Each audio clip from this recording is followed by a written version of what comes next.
Good morning to all of you. Bail के ऊपर चर्चा करेंगे। आज का हमारा जो टॉपिक है वो है बेल या जमानत।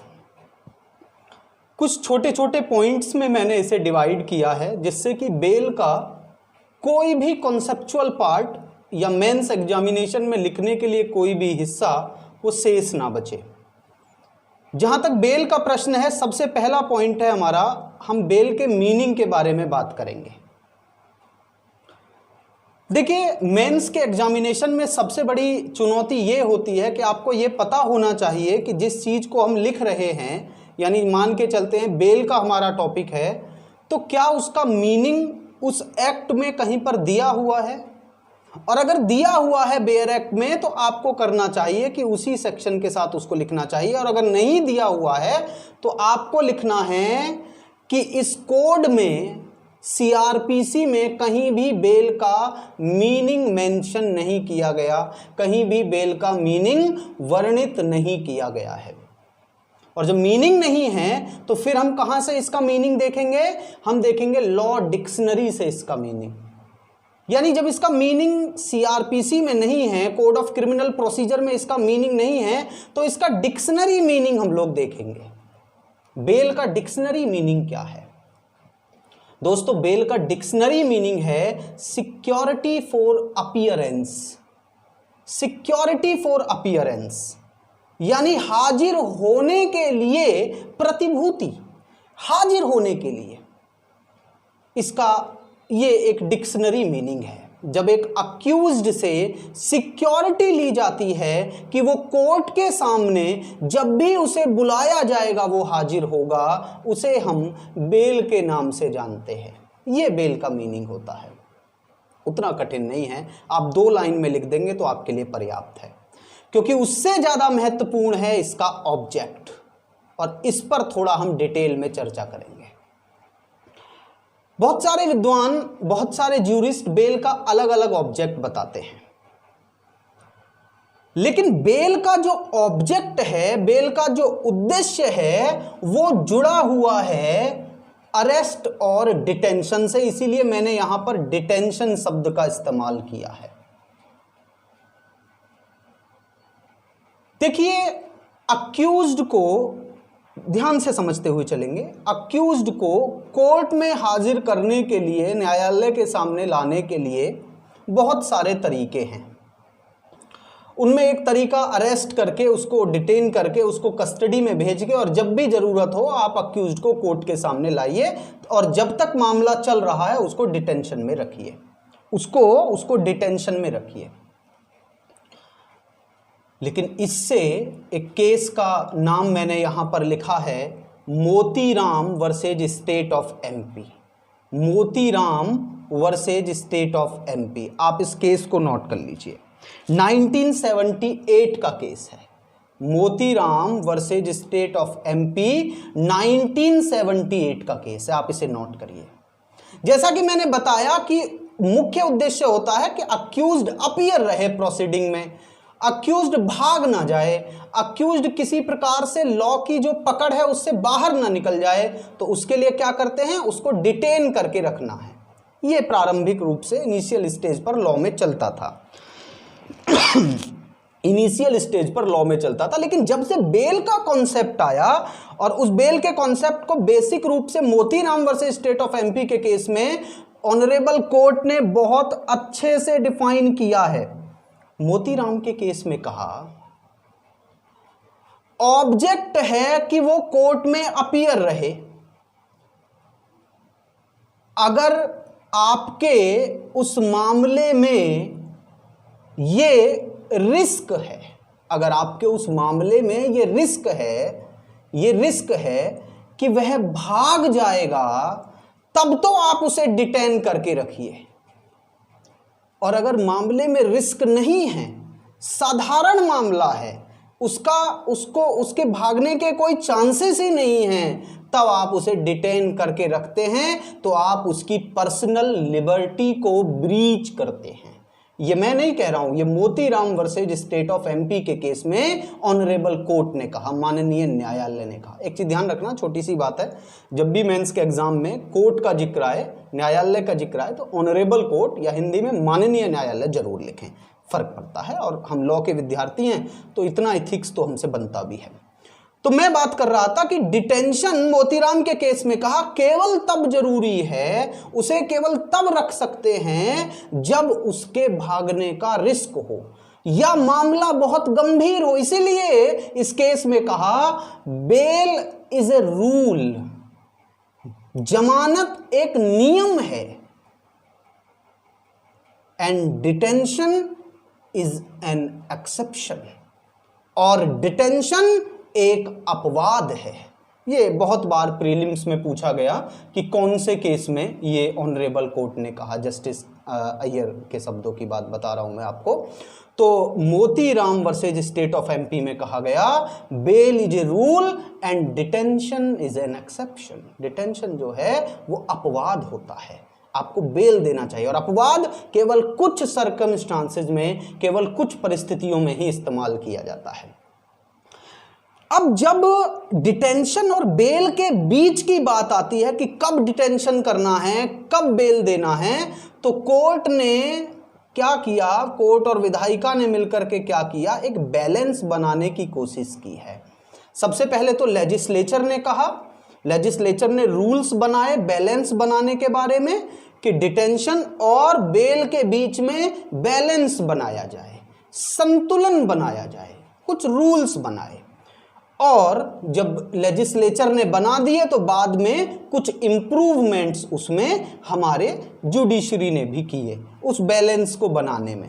बैलेंस से मेरा मतलब है, जिसके बारे में मैं अभी बात कर रहा था, कि आपको करना क्या है कि अगर अक्यूज्ड के भागने की या फिर बाहर जाकर के एविडेंस को टेम्पर करने की, बाहर जाकर के एविडेंस के साथ छेड़छाड़ करने की, बाहर जाकर के गवाहों को धमकाने की, अगर इस तरह की कुछ संभावनाएं हैं, अगर इस तरह की कुछ पॉसिबिलिटीज हैं, तो फिर डिटेंशन की जो डिग्री है वो हाई हो जाती है।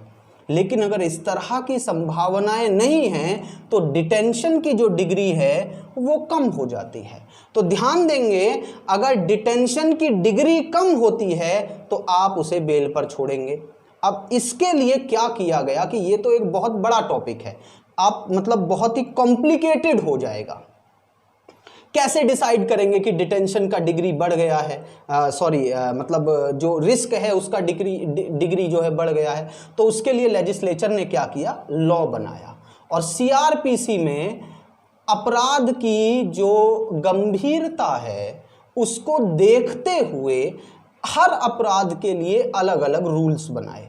उन्होंने कहा अगर ये ऑफेंस है तो वो ऑफेंस बेलेबल रहेगा, उसमें बेल दी जा सकती है, और ये ऑफेंस है तो वो नॉन बेलेबल रहेगा, उसमें डिटेन करके रखा जाएगा। मैं ये नहीं कह रहा हूं कि नॉन बेलेबल में बेल नहीं दी जाएगी, लेकिन उद्देश्य यही था कि अगर नॉन बेलेबल है तो फिर जज ये देखेंगे तथ्य और परिस्थितियां क्या कहती हैं, फैक्ट और सर्कमस्टांसेस क्या कहते हैं, क्या उस व्यक्ति को छोड़ने में उस मामले पर कोई प्रभाव पड़ेगा या इफेक्ट नहीं पड़ेगा, इस बारे में चर्चा होगी। तो कुल मिलाकर के अभी तक हमने मीनिंग के बारे में चर्चा की, हमने ऑब्जेक्ट के बारे में चर्चा की। ऑब्जेक्ट में मैंने बताया डिटेंशन और बेल के बीच में बैलेंस के बारे में, जिसमें सबसे इंपॉर्टेंट केस आपका है Motiram versus state of MP. ये तीन चीजें आप लिखेंगे। इसके बाद बेलेबल और नॉन बेलेबल। जहां तक ऑफेंस की बात है, बेल के पॉइंट ऑफ व्यू से दो प्रकार के ऑफेंस होते हैं, एक बेलेबल ऑफेंस होता है और एक नॉन बेलेबल ऑफेंस होता है। बेलेबल और नॉन बेलेबल को जो कैटेगराइज किया गया है उसके लिए सीआरपीसी में पीछे एक शेड्यूल दिया गया है। सीआरपीसी में एक शेड्यूल दिया गया है, शेड्यूल नंबर 1। सीआरपीसी के शेड्यूल 1 को दो भागों में डिवाइड किया गया है। मेरी बात को बड़े गौर से सुनेंगे, यहां कुछ नए स्टूडेंट्स को थोड़ी परेशानी होती है समझने में, उसके लिए मैं आपको बता रहा हूं। सीआरपीसी के शेड्यूल 1 को दो भागों में डिवाइड किया गया है। शेड्यूल 1 का पहला पार्ट केवल आईपीसी से जुड़े ऑफेंस की बात करता है। शेड्यूल 1 का पहला पार्ट केवल आईपीसी से जुड़े ऑफेंस की बात करता है। यहाँ एक छोटी सी चर्चा करना भी जायज़ होगा कि सीआरपीसी और आईपीसी का संबंध, दोनों का जो संबंध है वो सीआरपीसी का सेक्शन 4 जो है वो एस्टेब्लिश करता है, स्थापित करता है।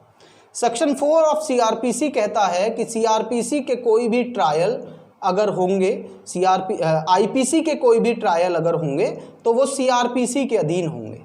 तो इसीलिए सीआरपीसी का शेड्यूल ये बताता है, चूंकि दोनों का कनेक्शन हुआ, और शेड्यूल का पार्ट फर्स्ट, शेड्यूल 1 का जो पार्ट फर्स्ट है वो ये बताता है, क्या बताता है कि आईपीसी के ऑफेंसेस कौन से कॉग्निजेबल होंगे, कौन से नॉन कॉग्निजेबल होंगे, कौन से बेलेबल होंगे, कौन से नॉन बेलेबल होंगे। तो ध्यान देंगे, सीआरपीसी शेड्यूल फर्स्ट के पार्ट 1 का कॉलम नंबर 5, मैं फिर से बता रहा हूं, सीआरपीसी शेड्यूल फर्स्ट के पार्ट जो फर्स्ट है उसका कॉलम नंबर 5 आईपीसी का कौन सा ऑफेंस बेलेबल है और कौन सा नॉन बेलेबल है इसके बारे में बात करता है। फिर से बता रहा हूं, सीआरपीसी के शेड्यूल फर्स्ट का पार्ट फर्स्ट का, शेड्यूल फर्स्ट के पार्ट फर्स्ट का कॉलम नंबर 5, यानी कॉलम नंबर जो 5 है उसका, वो ये बताता है कि आईपीसी में जो ऑफेंसेस दिए गए हैं उनका कौन सा ऑफेंस बेलेबल है और कौन सा ऑफेंस नॉन बेलेबल है। एक बात, सीआरपीसी का शेड्यूल 1 केवल आईपीसी की ही बात नहीं करता, एनी अदर लॉज जो कि क्रिमिनल लॉज हैं उनके बारे में भी बात करता है। और सीआरपीसी के शेड्यूल फर्स्ट के पार्ट सेकंड के अनुसार उन्होंने क्या किया है, उसका कॉलम नंबर 3, कॉलम नंबर 3 फिर से बता रहा हूं, ध्यान से सुनेंगे, CrPC schedule first part second का कॉलम नंबर 3 आईपीसी से अन्य जो क्रिमिनल लॉज हैं उनमें कौन सा ऑफेंस बेलेबल है, कौन सा नॉन बेलेबल है, उसके लिए उन्होंने, ये तो संभव नहीं था कि बाकी के सभी क्रिमिनल लॉज को वहां पे मेंशन कर दें, तो उन्होंने एक निश्चित दायरा बनाया। उन्होंने कहा कि देखो भैया, अगर 3 साल 3 इयर्स या उससे ज्यादा का कोई ऑफेंस है, 3 साल या उससे ज्यादा का ऑफेंस है तो वो नॉन बेलेबल होगा, नॉन बेलेबल होगा। और अगर 3 साल से कम है, 3 साल से कम है तो वो बेलेबल होगा। अब प्रीलिम्स में एक सवाल पूछ लिया गया था कि 3 साल का कोई ऑफेंस जिसमें 3 वर्ष की सजा दी जा सकती है, वो जो कि आईपीसी से रिलेटेड ऑफेंस नहीं है, किसी और क्रिमिनल लॉ से रिलेटेड ऑफेंस है, अकॉर्डिंग टू सीआरपीसी वो बेलेबल है या नॉन बेलेबल है। तो आप ध्यान देंगे, 3 वर्ष या उससे ज्यादा वो नॉन बेलेबल की कैटेगरी में आएगा। बेलेबल होने के लिए उसे 3 साल से कम होना चाहिए, 3 साल से कम होना चाहिए, ये मैं आपको बताना चाह रहा था। तो ये हमारा बेलेबल और नॉन बेलेबल हुआ। बेलेबल में बेल को as a right of claim कर सकते हैं और नॉन बेलेबल में as a right bail claim नहीं कर सकते, वो कोर्ट के डिस्क्रिशन पावर है, कोर्ट के विवेक के ऊपर निर्भर करता है। चलिए अगला पॉइंट यही हम डिस्कस करेंगे कि बेल एज ए राइट। पहले जो जुडिशरी में सवाल पूछे जाते थे एकदम साधारण लेवल के प्रश्न होते थे, मतलब उतना कठिन नहीं होता था, लेकिन जैसे जैसे समय बढ़ रहा है नए प्रकार के प्रश्न आने लगे हैं। और उन नए प्रकार के प्रश्नों में ये एक ऐसा प्रश्न है जिसकी संभावना आने वाले 5-7 वर्षों तक लगातार बनी रहेगी, bail as a right. Bail एक अधिकार के रूप में, प्लीज डिस्क्राइब, जो भी चीजें वो आपसे जिस तरह भी पूछेगा वो आपसे पूछ सकता है, बेल एज अ राइट। तो अब हम बात करेंगे कि क्या बेल एक अधिकार के रूप में क्लेम किया जा सकता है। जी बिल्कुल, निश्चित रूप से बेल को एक राइट के रूप में, अक्यूज्ड के एक अधिकार के रूप में क्लेम किया जा सकता है। और बहुत सारे सेक्शंस हैं, बहुत सारे प्रोविजंस हैं, और उन सभी सेक्शंस में सबसे पहला जो सेक्शन है वो है हमारा 436, सेक्शन 436। आज हम इसके बारे में चर्चा करेंगे। देखिए, bail as a right under section 436 की जब हम बात करते हैं तो सबसे पहला काम, आप इस वीडियो को यहीं रोकिए और पहले आप CRPC का सेक्शन नंबर 436 एक बार बेयर एक्ट से ध्यानपूर्वक पढ़िए। जब आप इसे पढ़ लेंगे, उम्मीद करता हूं आपने रोक करके उसे पढ़ा होगा, अब आपने इसे पढ़ा है तो आपने देखा होगा 2 अधिकारियों के नाम वहां पर आए हैं। ध्यान से सुनना, बहुत सारी भ्रांतियां रहती हैं, बहुत सारे कंफ्यूजन रहते हैं, वो सारे कंफ्यूजन आज यहां पे क्लियर करूंगा। बहुत सारे कंफ्यूजन रहते हैं। आपने 2 शब्द देखे होंगे, एक देखा होगा पुलिस ऑफिसर के बारे में और एक देखा होगा कोर्ट के बारे में। एक पुलिस ऑफिसर के बारे में और एक कोर्ट के बारे में। अक्सर मैंने स्टूडेंट्स को और आम व्यक्ति को मैंने ये सुना है कहते हुए कि पुलिस बेल इतने वर्ष तक के मामलों में पुलिस बेल दे सकती है या इतने वर्ष तक के मामलों में पुलिस बेल दे सकती है। काफ़ी कन्फ्यूज़न लोगों के बीच में रहता है। तो एज ए लॉ स्टूडेंट आप सबका दायित्व बनता है कि आप इसके बारे में जानकारी हासिल करें। जब 436 पढ़ेंगे तो स्पष्ट रूप से लिखा है, कहीं कोई उसमें किसी प्रकार का कोई किंतु परंतु नहीं लिखा, स्पष्ट रूप से लिखा है कि अगर ऑफेंस बेलेबल है,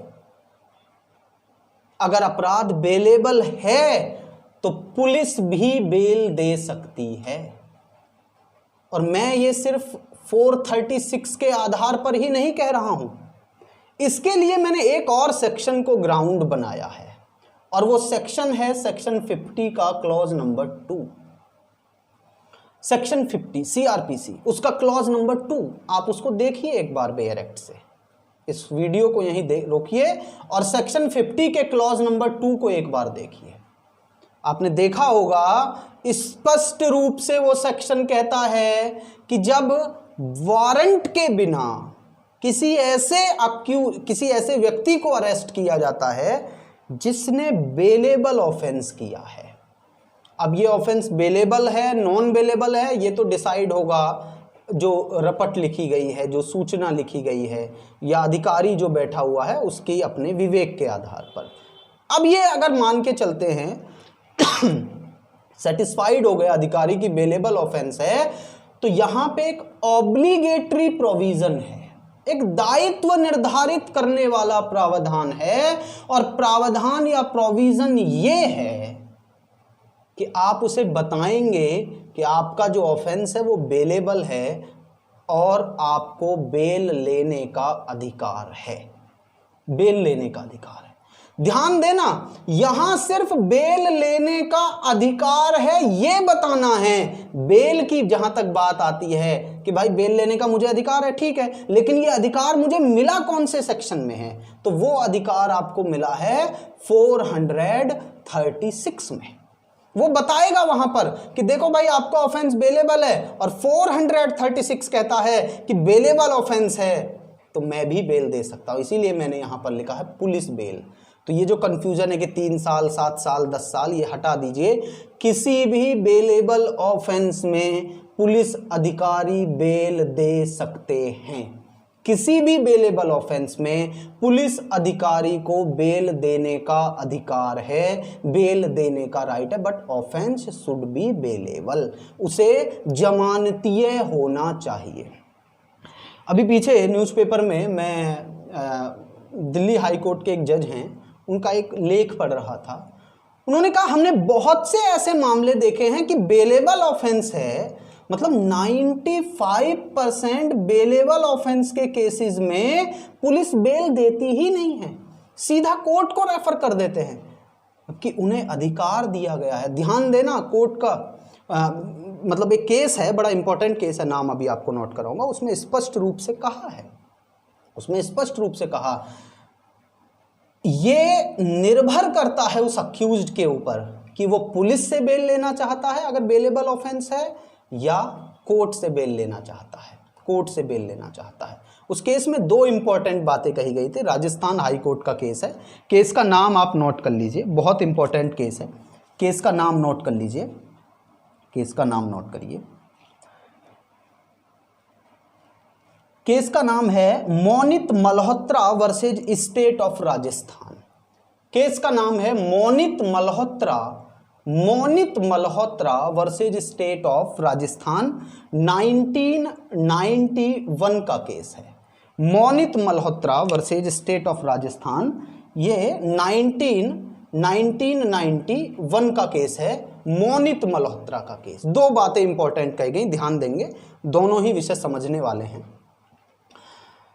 पहला तो ये कहा गया कि पुलिस बेल दे सकती है, देना ही चाहिए, अगर बेलेबल है रेफर नहीं करना चाहिए, कोर्ट में मामला नहीं जाना चाहिए, पुलिस को बेल देना चाहिए, क्योंकि इससे क्या होता है, फ्रीडम जो है, जो पर्सनल लिबर्टी है अक्यूज्ड का, वो बचा रह जाता है। उसको पुलिस से बेल मिल जाएगा तो जेल नहीं जाना पड़ेगा, और अगर जेल जाएगा तो फिर अदालत से बेल मिलेगा। वो उन्होंने कहा कि पर्सनल लिबर्टी बचाने के लिए पुलिस बेल बहुत जरूरी होती है और पुलिस को इसका प्रयोग करना चाहिए, और अक्यूज्ड का राइट है तो अक्यूज्ड एज ए राइट इसको क्लेम कर सकते हैं। अक्यूज्ड जो है वो कह सकते हैं पुलिस से कि मेरा बेल का राइट है। दूसरी इंपॉर्टेंट बात, एक बड़ा विवाद छिड़े आ रहा था, एक बड़ी समस्या थी कि भाई एक बार पुलिस से बेल हो गया तो क्या उसके बाद फिर दोबारा कोर्ट से बेल लेना पड़ेगा। मान के चलते पुलिस ने बेल दे दिया तो क्या उसके बाद फिर कोर्ट से बेल लेना पड़ेगा। तो राजस्थान हाई कोर्ट का अपना विचार है, उन्होंने कहा कि अगर पुलिस बेल एक बार हो गया है then there is no need to a fresh bail, तब एक नई बेल की, एक नई जमानत की जरूरत मजिस्ट्रेट के यहां से नहीं है। अगर एक बार पुलिस बेल हो गया है तो राजस्थान हाई कोर्ट का, केवल राजस्थान हाई कोर्ट की बात कर रहा हूं, क्योंकि फिर से विवाद हुआ तो 1991 का यह है, 1992 में हमारा जो उत्तर प्रदेश इलाहाबाद का जो हाई कोर्ट है उनका अपना विचार आया। उन्होंने कहा कि बेल, पुलिस बेल अगर हुआ है तो मैजिस्ट्रेट से बेलेबल केसेस में बेल लेना जरूरी है, एक फ्रेश बेल की जरूरत होगी। बस फर्क इतना पड़ जाएगा कि चार्जशीट दाखिल होने तक वो जो पुलिस बेल है वो मान्य होगा, according to Allahabad high court. 1992 का जजमेंट है। मैं आपको केस का नाम नोट करा रहा हूं, ध्यान से सुनेंगे। Haji Mohammad Waseem versus state of UP, Haji Mohammad Waseem versus state of UP, 1992 का केस है। उन्होंने कहा मतलब एक फ्रेश बेल का जरूरत होगा, आपको फ्रेश बेल लेना पड़ेगा, और पुलिस बेल केवल जब तक चार्जशीट दाखिल नहीं होता है तब तक के लिए मान्य रहेगा। चार्जशीट, और ध्यान देंगे इलाहाबाद हाई कोर्ट का ये जजमेंट भारत के बहुत सारे स्टेट्स में फॉलो किया जाता है।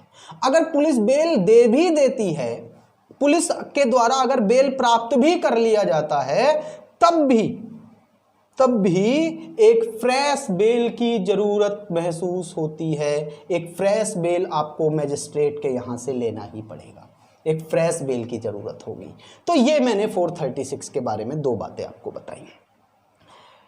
अब एक सवाल है, क्या 436, कुछ ऐसी भी परिस्थितियां होती हैं जहां पर 436 लागू ही ना हो। समझना, जब मैं ये कहता हूं कि कौन सी परिस्थितियां हैं जब 436 लागू नहीं है, व्हेन 436 नॉट एप्लीकेबल, तो मैं ये भी कहता हूं कि ऑफेंस बेलेबल है, उसके बाद भी बेल नहीं मिलेगा।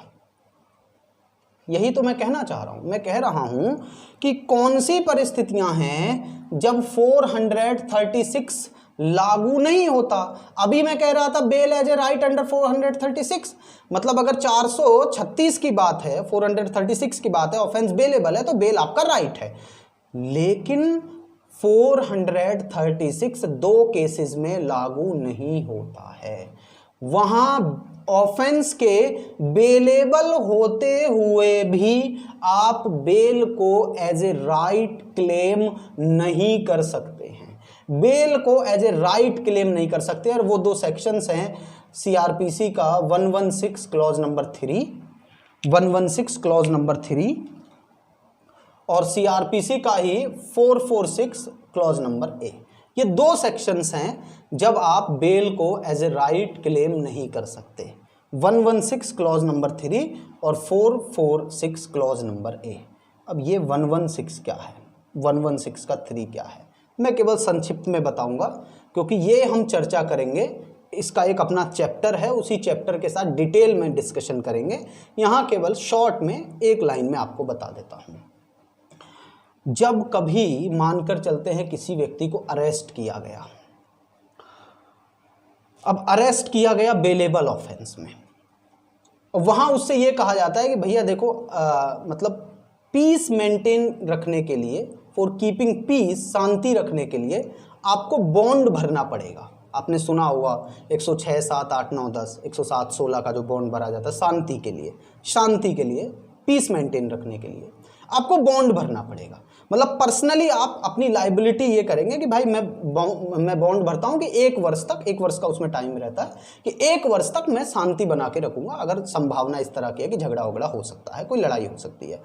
तो उन्होंने कहा 116 क्लॉज नंबर 3 ये कहता है कि अगर बेलेबल ऑफेंस में आपसे ये कहा गया कि आप बॉन्ड भरिए, आप नहीं भरते हैं, आप वो बॉन्ड भरने से इग्नोर कर देते हैं, नेग्लिजेंसी बरतते हैं, तो ऑफेंस भले ही बेलेबल हो, आपको डिटेन किया जा सकता है और उस समय पर बेल आपका राइट नहीं रहेगा जब तक आप वो बॉन्ड नहीं भरेंगे। शांति के लिए आप वो बॉन्ड नहीं भरेंगे, जब तक आप वो बॉन्ड नहीं भरेंगे बेल एज ए राइट आप क्लेम नहीं कर सकते, भले ही ऑफेंस बेलेबल हो, भले ही ऑफेंस बेलेबल हो। तो ये है, डिटेल में चर्चा वहां पर करेंगे, मैंने पहले ही बताया। दूसरा है 446 क्लॉज नंबर ए। 446 जो बेल बॉन्ड हैं उनकी जो कंडीशंस हैं, अगर आप उन्हें ब्रीच करते हैं, आप उनकी कंडीशंस को ब्रीच करते हैं, आप शर्तों को भंग करते हैं, तो भले ही ऑफेंस बेलेबल हो, आपको बेल एज ए राइट आप क्लेम नहीं किया जा सकता, आप उसमें डिटेन किए जा सकते हैं और बेल एज ए राइट आप क्लेम नहीं कर सकते। तो ये 2 एक्सेप्शंस हैं जो कि 436 पर लागू होते हैं, एक 116 का क्लॉज नंबर 3 और एक 446 का क्लॉज नंबर ए।